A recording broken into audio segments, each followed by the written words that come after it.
Hello, welcome back to my YouTube channel. അപ്പം ഇന്നൊരു കൊമ്പൻ സ്രാവ് മാങ്ങയിട്ട് കറി വെക്കാനാണ് കേട്ടോ. അപ്പം കഴുകി വൃത്തിയാക്കി വെച്ചിരിക്കുന്ന മീനാണിത്. ഒരു 1,300 ഒക്കെ ഉണ്ടാവും. അപ്പം അതിലേക്ക് ആവശ്യത്തിനുള്ള മുളക് പൊടി, മല്ലിപ്പൊടി, മഞ്ഞൾപ്പൊടി ഇതെല്ലാം ചേർത്തിട്ട്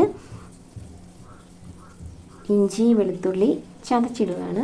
ചതച്ചിട്ടതിന് ശേഷം ഒരു സവാള അരിഞ്ഞ് അതുപോലെ തന്നെ ഇടുകയാണ്. പിന്നെ ഒരു 3 മാങ്ങ ഞാനിവിടെ എടുത്തിട്ടുണ്ട്. നല്ല പുളിയുള്ള മാങ്ങയാണ്, അതുകൊണ്ട് 3 എടുത്തേക്കുന്നത്. ചെറിയ മാങ്ങയാണ് കേട്ടോ. അതിലേക്ക് കുറച്ച് കറിവേപ്പിലയും ഇട്ട് ആവശ്യത്തിനുള്ള വെള്ളവും ചേർത്ത് ഉപ്പും ചേർത്ത് ജസ്റ്റ് നന്നായിട്ടൊന്ന് മിക്സ് ചെയ്ത് കൊടുക്കുന്നുണ്ട് കേട്ടോ.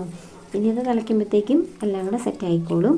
അങ്ങനെ തീ കത്തിച്ച് നമുക്ക് അടച്ചു വെച്ച് നന്നായിട്ട് ഒന്ന് വേവിച്ചെടുക്കാം. ഒരു 20 മിനിറ്റോളം നമുക്ക് ഒന്ന് വേവിച്ചിട്ട് തുറന്ന് നോക്കാവേ. അപ്പോൾ ഏകദേശം നന്നായിട്ടൊന്ന് ആയി വന്നിട്ടുണ്ട്. ഈ സമയത്ത് കുറച്ച് ഉലുവ പൊടിച്ചിട്ട് ചേർക്കുന്നത്. നമ്മൾ കടുക് പൊട്ടിച്ചൊന്നും ഇടുന്നില്ലാത്തതുകൊണ്ട് തന്നെ ഉലുവ വറുത്ത് പൊടിച്ച് ഇടുന്നതാണ്. എന്നിട്ടൊന്ന് സെറ്റാകാൻ വേണ്ടി കുറച്ച് സമയം നമുക്ക് മാറ്റി വയ്ക്കാം. ഈ സമയത്ത് നമുക്ക് കുറച്ച് പച്ച വെളിച്ചെണ്ണ ചേർത്ത് കൊടുക്കാം. ഇതോടുകൂടി നമ്മുടെ കറി ഇവിടെ സെറ്റായിരിക്കണം. അപ്പോൾ സബ്സ്ക്രൈബ് ചെയ്യാത്തവർ ഒന്ന് സബ്സ്ക്രൈബ് ചെയ്യണേ. ഇതാണ് നമ്മുടെ കറി.